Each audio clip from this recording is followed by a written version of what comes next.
ডাঙৰীয়া সকলো আয়োজন সম্পূৰ্ণ নোহোৱা পৰ্যন্ত মোগলৰ সৈতে মুখত মিতিৰালি ৰখাই ভাল বুঢ়াগোহাঁই ডাঙৰীয়া ৰাজমাদেউতা চূড়ামণিৰ গণনা মতে আমাৰ হেৰুৱা ৰাজ্য পুনৰ উদ্ধাৰ হ'ব লাগে স্বাধীনতা আমাৰ সকলোৰে ঐকান্তিক বাঞ্ছা ৰাজমাদেউতা অসমৰ আকাশ অতি সোনকালেই চৰকাৰ হৈ পৰিব ৰাজমন্ত্ৰী ডাঙৰীয়া আমাৰ গণনা ভুল হ'লেও সমগ্ৰ চূড়ামণিৰ গণনা কেতিয়াও ভুল হ'ব পাৰে যেদি শিলৰে আমি সকলো নিমিত্ত মাত্ৰ ইয়াত অকণিকে সন্দেহ নাই সকলো নিৰ্ভৰ কৰে গোসাঁনীৰ ওপৰত এই মহাবয়সত বঙালৰ হাতত দেশৰ আলোচনী নকৰিব গোসাঁনী আদম বুঢ়াগোহাঁই জীয়াই থকালৈকে সকলোৰে পূজনীয় অসমৰে পবিত্ৰ সিংহাসন কেৱে স্পৰ্শ কৰিব নোৱাৰিব ৰাজমাদেউতা আপুনি একো চিন্তা নকৰিব মীৰ জুমলাৰ হাতত অসমীয়াৰ পৰাজয় মোগলক এফালে যেনেকৈ মধলীয়া কৰি তুলিছে ঠিক তেনেকৈ স্বাধীন চিটিয়াই অসমীয়াৰ প্ৰাণত লোপ পোৱা স্বাধীনতাৰ পথ পুনৰ হবলৈ আৰম্ভ কৰিছে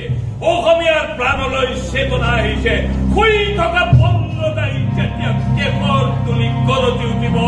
গাঁতৰ নিগনি পলাই আকৌ গাঁতত সোমাব লাগিব তুমি নিদৰ্শনে বলা বুঢ়াগোহাঁই ডাঙৰীয়া মই এগৰাকী ব্ৰহ্মপূজা মনত কৰিছো এতিয়া বলা চূড়ামণি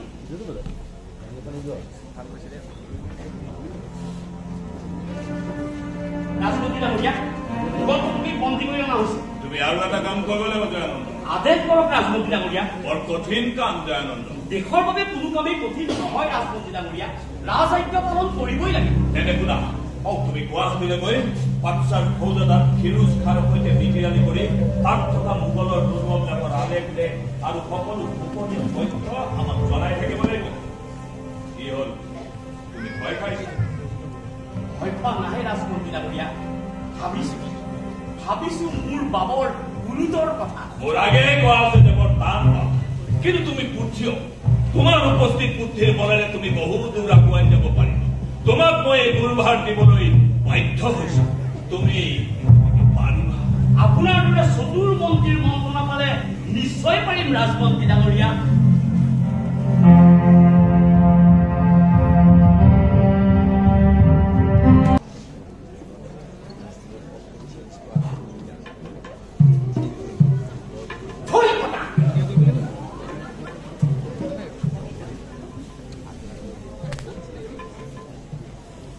মেলেশ্বৰ যাক এইহেন সাজপাৰতকে আকৌ তাহাঁতৰ সাজপাৰ ভাগ হবলৈ আহিলে ফটা হওক চিতা হওক পাতৰ টঙালি কলা হওক পূজা হওক ভূঞাৰ পোৱালি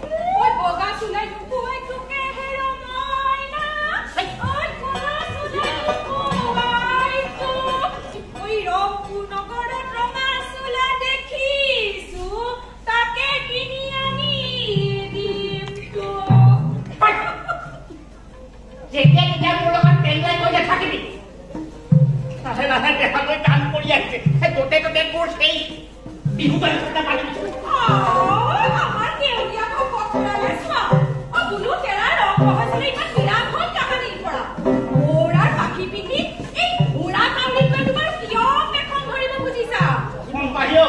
মোক সম্ভালি কথা কবি তাৰ হাঁহটো দেখিছানে মই সকলা স্বৰ্গদেৱৰ এই চোলাটো পিন্ধিবলৈ আনিছো ছাগলী লৈ যি আহে তাকে মুখলৈ বেয়া বেয়া এটা সময় নাই খাতে মোক কেতিয়াবা দিদিন কথা কৈছে পাইছো গম পাহিও সৈতে সৈতে মই এই চোলাটো ৰিজাই চাবলৈহে আনিছো বুজিছ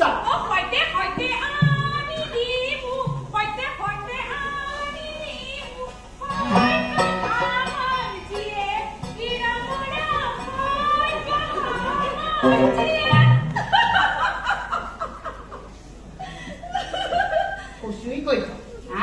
সত্য ভঙা কি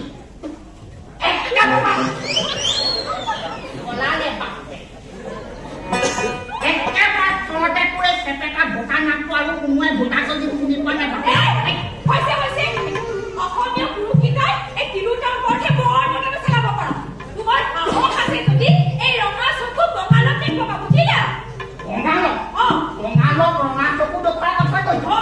এইবাৰ বঙালক বাপেকে কেনে কচু কথা দিব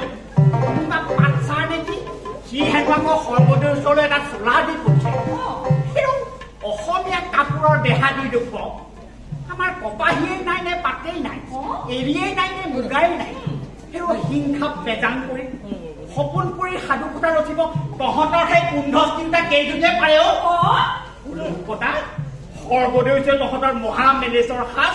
গাত নিদিহে পাৰিছে এইকেইটা বৰ নীলাচি অতভূত ঠেকেৰা খায়ো এই নিধৰ টেকা গাত চেতন নাহি থৈ কত মেলেজৰ জাত পাহিও কি এইবাৰ জন্মলে এঠেকা পাব বাপে হ'বনে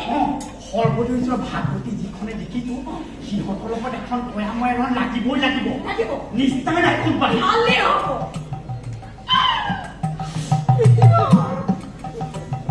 পিছে এটা কথা কি মই ৰদলে গ'লে তয়াকো মই বেছিকে কটা নকৰি দিছে বেছিকে লৈ লওঁ দুটা এটা বঙালৰ মূৰ কাটিহে ৰদলে ওলালো যেতিয়া ওলালো এই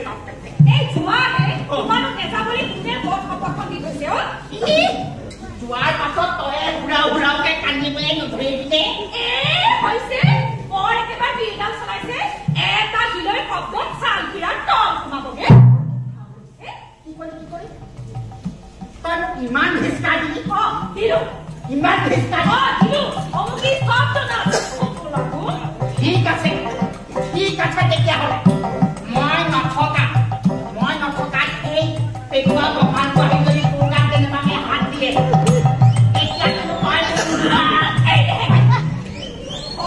ওচৰত জীয়াই থাকোকে বঙালে আমাৰ গাত হাত দিয়ক চাৰি গড় গাঁৱৰ চাৰি ঢাপতো ভৰি খাব নোৱাৰে অসমীয়া তিৰোতাই পুৰুষৰ মুখলৈ চাই হাত কামাতি ভাবি নাথাকে ওলা গাভৰুৱে তোৰ বাপাক মুখলি পানী দিয়া পাহৰিলে হ'ব